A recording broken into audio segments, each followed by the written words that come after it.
De Blauwe Schuut deed dinsdag Voerendaal aan. Klein probleempje. Het ontvangstcomité stond nog niet klaar. Was de schuut te vroeg of de burgemeester te laat? Nee, ze waren 5 minuten te vroeg. En dat is een afwijking van de normale procedure, want het Limburgs kwartiertje duurt normaal gesproken iets langer. Dus ze zijn 20 minuten te vroeg. Of natuurlijk ook nog vragen, wacht je te vroeg of werd het ontvangstcomité te laat? Dat is juist weer nog politiek, die zijn nummer te laat. Maar 4 waren echt op 10 uur. Maar dat is sinds hij gewend voelen, zijn nummer gaat later. Dus verdacht nou, we moeten de burgemeester gaan wakker maken. Wie vragen komen, hij wordt nog zo stil.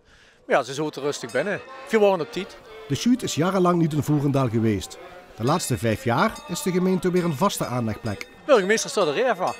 Kijk, wat 4 belangrijk vinden, en dat is toch wel wat voor bijzonder weten te waarderen als schild van de Blauwe Schuut, dat ze ontvangen wij op een gemeente en vooral op een gemeentehuis.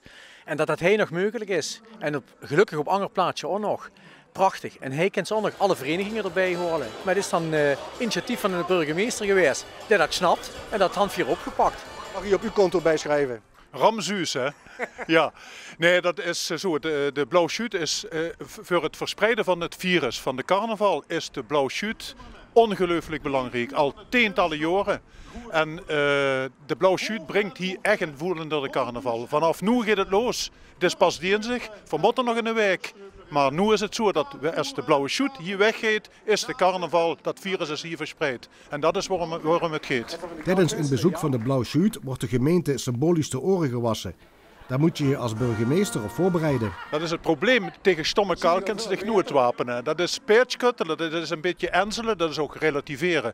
Dat huurt bij de carnaval, dat huurt bij de politiek. Soms een beetje is het te weinig aanwezig, maar het huurt er wel bij. En Voelender is een geweldig leuke gemeente.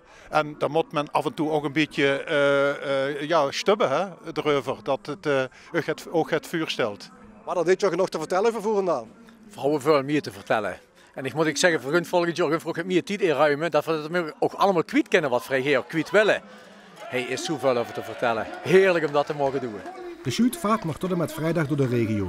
Het weer zit mee tot nu toe. Vorige week zag ze het allemaal slecht weer. Tot nu toe hebben we nog geen druipregen gehad. Het ziet nog wel donker uit, maar misschien kunt dat met 4 voeten voelender. Begint het heet te rennen wie en zo. Ja. En dan hand 4 onderweg, wat ruig.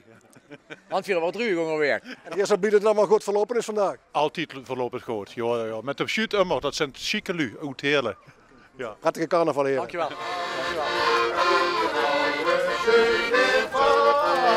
We zijn